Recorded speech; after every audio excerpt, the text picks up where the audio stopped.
कल देश भर में हर्ष और उल्लास के साथ जन्माष्टमी का पर्व मनाया जाएगा। ये पर्व भगवान श्री कृष्ण को समर्पित है।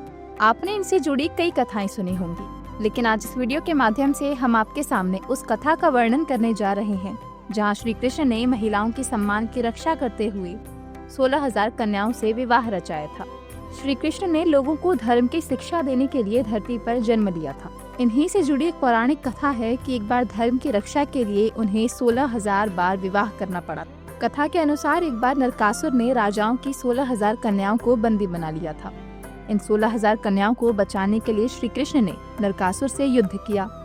युद्ध में नरकासुर को परास्त कर श्री कृष्ण ने 16,000 कन्याओं को बचा तो लिया था, लेकिन अब सबसे बड़ी समस्या ये थी कि 16,000 कन्याओं के परिवार में कई लोगों की मृत्यु हो चुकी थी और कई परिवार ऐसे थे जो अपनी बेटियों को अपनाना नहीं चाहते थे। जब परिवार के सदस्यों ने अपनी बेटी को अपनाने से इनकार कर दिया तो कन्याओं ने श्री कृष्ण से कहा कि वे सभी कृतज्ञ हैं कि उनकी जान बचाई गई, लेकिन अब उन्हें समझ नहीं आ रहा कि वे अकेले जाएं तो जाएं कहाँ। ऐसे में अपने धर्म और कन्याओं के चरित्र की रक्षा के लिए श्री कृष्ण ने 16,000 रूपों में प्रकट होकर उन 16,000 कन्याओं से विवाह किया।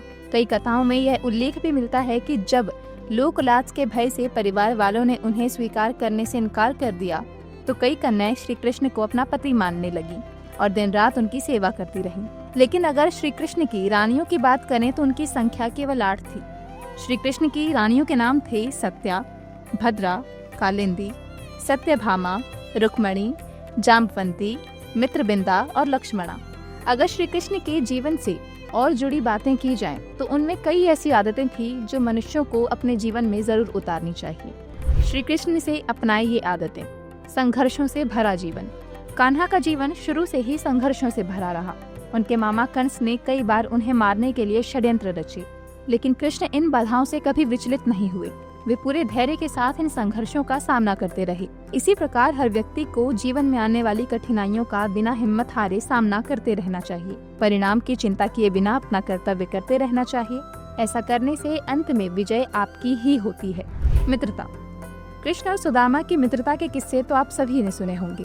भगवान कृष्ण ने अपने हर रिश्ते को हमेशा ऊंच नीच, अमीर गरीब, छोटे बड़े के बंधनों से दूर रखा। उनकी मित्रता को देखकर हर व्यक्ति को अपने रिश्ते की कद्र करना सीखना चाहिए। प्रेम और सम्मान। वृंदावन में राधा के साथ कई ऐसी गोपियां थीं जो कृष्ण से बहुत प्रेम करती थीं। कान्हा उन सभी गोपियों का आदर करते थे, लेकिन राधा के प्रति उनका प्रेम उनके जीवन का सबसे महत्वपूर्ण हिस्सा रहा है। आज के प्रेमियों को श्री कृष्ण के प्रेम और प्रेमिकाओं के प्रति सम्मान से बहुत कुछ सीखने को मिलता है। माता पिता के प्रति समर्पण। यद्यपि श्री कृष्ण को देवकी और वासुदेव का पुत्र कहा जाता है, लेकिन उनका पालन पोषण यशोदा और नंद बाबा ने किया था। इसके बावजूद भगवान कृष्ण ने अपनी दोनों माताओं देवकी और यशोदा को अपने जीवन में समान स्थान दिया। उन्होंने दोनों के प्रति अपने कर्तव्यों का बखूबी पालन किया। अपने इसी स्वभाव से श्री कृष्ण ने संसार को यह शिक्षा दी कि हमारे जीवन में माता पिता का स्थान ही सर्वोच्च होना चाहिए। अगर आप ज्योतिष से जुड़ी अधिक जानकारी प्राप्त करना चाहते हैं तो डाउनलोड करें माई ज्योतिष ऐप। एस्ट्रोलॉजी से जुड़ी लेटेस्ट जानकारी के लिए फॉलो करें माई ज्योतिष का फेसबुक और इंस्टाग्राम पेज।